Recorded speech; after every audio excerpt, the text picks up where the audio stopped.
I'm Johnny Sexton with TME in Dover, Tennessee. Thanks for watching.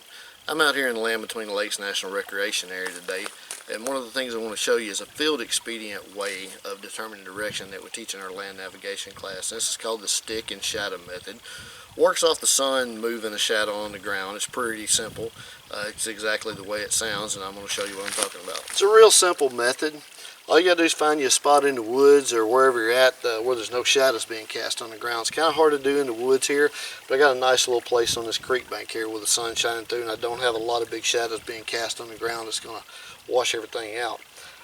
I've gathered me up a really thin stick. You want a thin stick because the thicker that the shadow is, the longer it's going to take for you to notice it moving. Also got a couple little thin sticks. You can use rocks, a couple of rocks, whatever you want. I'm not using rocks because I'm in a creek bed here and I don't want to get confused. And first thing you do, you just stick your stick in the ground to where it's casting a nice pretty little shadow here. I'll zoom the camera in a second. I'm going to take a stick, I'm going to mark the very, very tip of that shadow, the very, very point on the end of the shadow right there. And that first mark, this is a key thing to remember, your first mark is always going to be west. In about 15-20 minutes, this shadow is going to move. It's either going to get longer or shorter, or it's going to move to the left or right. That second mark is going to be east, and then of course I can draw a 90-degree line across it, and it'll be my north-south line. So let's give it about 15-20 minutes and see what happens. Now while we're waiting on our shadow to move over there by our stick, I want to take a few minutes to talk to you a little bit about why I own an iPhone and why I think that everybody should own one. I'm not promoting iPhone and Apple in any way, shape, form, or fashion. This is not an iPhone promotional commercial. The big difference that sets iPhone apart from all the other phones out there is in the GPS navigation system. Most other phones, when you operate the GPS navigation system on it, it's actually using the GPS position of your cell phone towers and not true GPS satellites. What that means for you is when you're out here in the woods like in LBL, you don't have a cell phone signal, odds are your GPS navigation on your phone's not going to work. The iPhone is different in the way that it has a GPS receiver built into the phone that picks up the Russian GLONASS GPS constellation. There's 3 GPS constellations out there, including the one that we use in the United States. And I'm not going to get into the technical reason that iPhone actually uses the GLONASS system and not the US system. Just remember that it does have a true GPS satellite receiver in it. To show you what I'm talking about, I've got my phone in airplane mode right here, and I can navigate totally without a cell phone signal. There's a lot of different apps you can use to help bring that system out, but the iPhone itself is actually a pretty accurate GPS. Now if you can't afford a GPS but you have an iPhone, there's several different apps you can use to download maps into your GPS. The one I like to use is Trimble Outdoors Navigator Pro. It's about $9.95 on the App Store. Let's get into my phone and I'll show you what I'm talking about. Alright, to show you that I don't have a signal, I've got my cell phone in airplane mode. And also, if you're going to be navigating totally off the GPS on your iPhone, you need to make sure it's in airplane mode, because if it picks up a cell phone signal, it's going to try to triangulate off the towers rather than using true GPS. Next thing I'm going to do is I'm going to scroll down to my compass app here. I'm going to tap on my compass, and you're going to see a menu that says use true north. Make sure that use true north is off. For those of you who don't know a lot about land navigation, there's actually 3 norths. There's magnetic north, which is what your compass points at, true north, which is north based off the position of the sun, which is what we'll be doing with our shadow method over there, and then you have grid north, which is map north. Now that I'm in airplane mode, first thing I want to show you is I'm going to open up the compass app on my iPhone.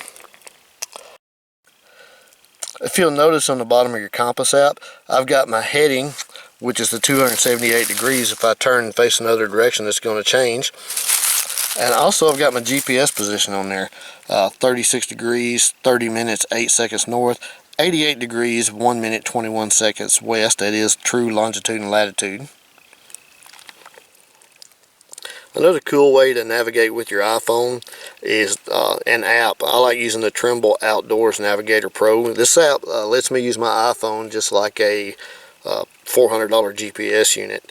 I can actually go in here and hit map, And I've got a satellite image loaded in there of where I'm actually at right now with the creek beside me. If I go down here to the bottom, I'm going to click on mark. I've got a choice there of taking a photo of where I'm at. It'll actually GPS tag the photo. I'm going to hit waypoint, and it will bring up the GPS coordinates of where I'm at right now. There we are at 36 degrees, 30 minutes, 8.5203 seconds north, 88 degrees, 1 minute, 21.1156 seconds west. And I can save that waypoint, name it. Also down on the bottom, you notice I've got track on. I can actually track my route as I'm out moving around in the woods. It'll actually draw my route out on the map, just like using a true GPS system. So for $9.95, I turned my iPhone into a $400 GPS unit. It's been about 15-20 minutes now. Looks like my shadow's moved over about 3 or 4 inches. Here's my first mark where the shadow was when I started about 15-20 minutes ago. Now I'm going to mark the end of the shadow again, the very tip. And remember, our first mark is west, our second mark is east. First mark is always west. So if I take my stick and lay it at a 90-degree angle across that line, I now have my north-south line, and this is true north. It's based off the position of the sun. So now I have a good idea of the general direction. I can orientate my map to it if I have to, or if I have to hike out of here. I know there's a road north of here, so if I get lost in the woods, I can do this. It's a very good tool to use in the daytime. It doesn't work very good in the woods because you have to find a space with not a lot of shadows on the ground. But luckily I had a good area here today. To give folks an idea of how accurate the stick and shadow method is, I've taken my iPhone and switched the compass on my iPhone back to using true north. This is my west line, which was my first mark of the shadow. This is the east line, which is my second mark where the shadow moved to. And this is my north-south. If you'll look at my iPhone, it's pointed to true north. Remember, true north is based off the position of the sun. If I look over at my compass, remember my compass is not pointing toward true north, it's pointing toward magnetic north, and it's a few degrees off. That is something that you need to take into consideration when you're using this. Now, a couple things that you just saw are just two of the skills that we teach in our advanced Land Nav course. It is a full day course. It lasts about 12 hours long. We're from 9 to about noon we're in the classroom, and then we eat lunch, and then the afternoon and late into the evening we spend out actually in Land Between the Lakes National Recreation Area. We have 10,680 acres that we have a permit to use. So it's a really great course. We teach you a lot of skills in it. We make you an expert in getting around. If you want to learn more, check out our website, www.trainingmadeeasy.us. In the meantime, I'm Johnny Sexton with TME, reminding you that the training you do today may save lives tomorrow.